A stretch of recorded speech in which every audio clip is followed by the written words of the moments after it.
संजय शर्मा लगातार हमारे साथ मौजूद हैं। संजय, एक तरफ अगर राजनीतिक दल को हम देख लें, यहां पर कांग्रेस पार्टी हो, बीजेपी हो, सबसे ज्यादा अगर तीन पार्टियां जिनको फंड मिलता है उसमें टीएमसी, कांग्रेस और बीजेपी, लेकिन सबसे ज्यादा फंड बीजेपी को मिले। ऐसे वक्त पर जब कांग्रेस पार्टी खुद फंड के लिए काफी जद्दोजहद कर रही है, बाकायदा कुर्सी के पीछे यूआरएल भी दिया जाता है ताकि आप पेमेंट कर सकें, ऐसे में ये राजनीतिक दल जो हैं वो कैसे आगे बढ़ पाएंगे? चुनावी वक्त पर पैसे तो चाहिए, क्या तरीके होंगे फिर?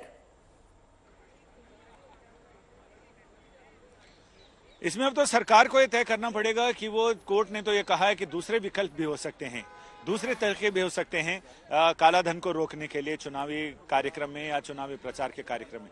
तो ऐसे में अब सरकार को यह तय करना पड़ेगा कि इसके अलावा ऐसी कौन सी स्कीम लाई जा सकती है जिसे पारदर्शिता तो हो लेकिन जनता के जानने के अधिकार का संरक्षण भी हो, जनता के बुनियादी अधिकारों पर और जानने का अधिकार जो राइट टू इंफॉर्मेशन है, सूचना का अधिकार, उसका भी उल्लंघन ना हो। इसके अलावा अन्य अधिकारों पर भी देखना पड़ेगा कि वो आने वाली स्कीम ऐसी ना हो जिससे किसी अन्य अधिकार पर, जनता के अधिकार पर असर पड़े। ऐसी स्कीम जो जनता के अधिकार को तो मजबूत करे, साथ ही इसे भी मजबूत करे कि चुनाव में, चुनावी चंदे में खास तौर पे काले धन के इस्तेमाल को कैसे ट्रांसपेरेंट तरीके से रोका जा सकता है, इस पर बात हो। तो अब सरकार और सरकार के विशेषज्ञों के ऊपर ये बड़ी जिम्मेदारी है, महती जिम्मेदारी है। और खैर ये तो तय है कि अब इस सरकार में तो नहीं हो सकेगी ये बात। अब अगली सरकार जो आएगी वो इस पर तय करेगी कि सुप्रीम कोर्ट के आदेश का परिपालन कैसे हो, जिसमें सांप भी मर जाए, लाठी भी ना टूटे और आवाज भी ना हो।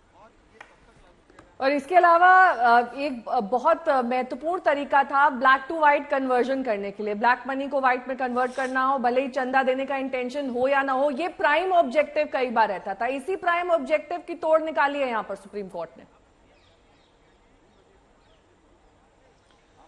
ब्लैक एंड व्हाइट का मसला तो इसमें यह है कि चूंकि ये तो जो भी पार्टी जो भी खरीदेगा उसको अपने व्हाइट मनी से ही खरीदना है, उसका मनी व्हाइट है। और दूसरा, जो पार्टी लेगी उसके पास भी इसका रिकॉर्ड रहेगा, यानी रिकॉर्ड तो दोनों को मेंटेन करने पड़ेंगे। और ऐसा भी नहीं है कि आप 1000 रुपए दे रहे हो 10,000 के बॉन्ड आप खरीद रहे हैं, ऐसा भी नहीं है जितना। लेकिन राजनीतिक पार्टियों को, जो निबंधित पार्टियां थी, रजिस्टर्ड पार्टियां, उनके लिए भी ये था कि वो जिससे भी चुनावी चंदा लेंगे या चंदा लेंगे उसका 20,000 रुपए से कम का होगा तो वो कोई हिसाब नहीं देंगे, और उससे ऊपर की चीजें होंगी तो वो हिसाब देंगे। कैश में कई सारी राजनीतिक पार्टियां गोलमाल करती थी।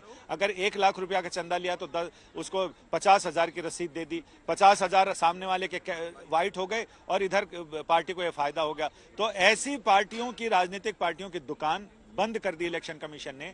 लगभग 2,500 से ज्यादा ऐसी पार्टियों का निबंधन रद्द कर दिया इलेक्शन कमीशन ने।